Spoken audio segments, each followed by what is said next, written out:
એકતાનગર ખાતે ગુજરાત વિધાનસભાના ઉપાધ્યક્ષ પૂર્ણેશ મોદીની ઉપસ્થિતિમાં 12મા આંતરરાષ્ટ્રીય યોગ દિવસની ભવ્ય ઉજવણી કરવામાં આવી।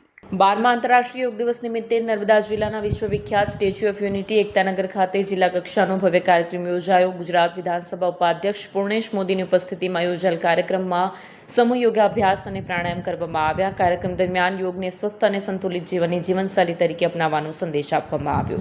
हाँ सर, आज 12મો વિશ્વ યોગ દિવસ સ્ટેચ્યુ ઓફ યુનિટી ખાતે મનાવવામાં આવશે।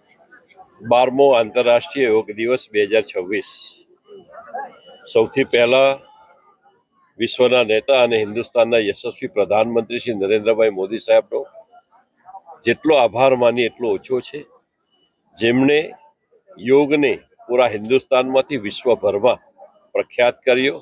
સમગ્ર વિશ્વ આજે યોગમય બન્યું છે, ત્યારે ફરીથી એક વખત નરેન્દ્રભાઈ મોદી સાહેબને લાખ લાખ અભિનંદન। યોગ મિટાવે રોગ। યોગને કારણે અનેક ફાયદા છે। યોગ ફક્ત આસન નથી, યોગ ફક્ત કસરત નથી, પરંતુ યોગ એક જીવન જીવવાની કળા છે।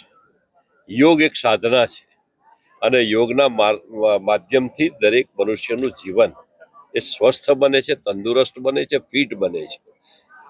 તંદુરસ્ત વ્યક્તિ જ રાષ્ટ્રનું નિર્માણ કરી શકે।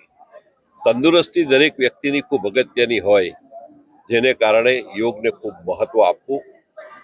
આજે ચિંતનનો વિષય એ છે કે આપણે આપણી પેઢીને યોગમય બનાવીએ અને પૂરું ભારત, પૂરું વિશ્વ આ યોગ અપનાવે એવી સૌ નવયુવાનોને પણ અપીલ। ફરીથી એક વખત યોગ દિવસે સૌ ભારતવાસીઓ, સૌ ગુજરાતવાસીઓને અનેક અનેક શુભકામના। વિડીયો જર્નાલિસ્ટ દીપક જગતાપ સાથે સત્યા ટીવી ન્યૂઝ રાજપીપળા।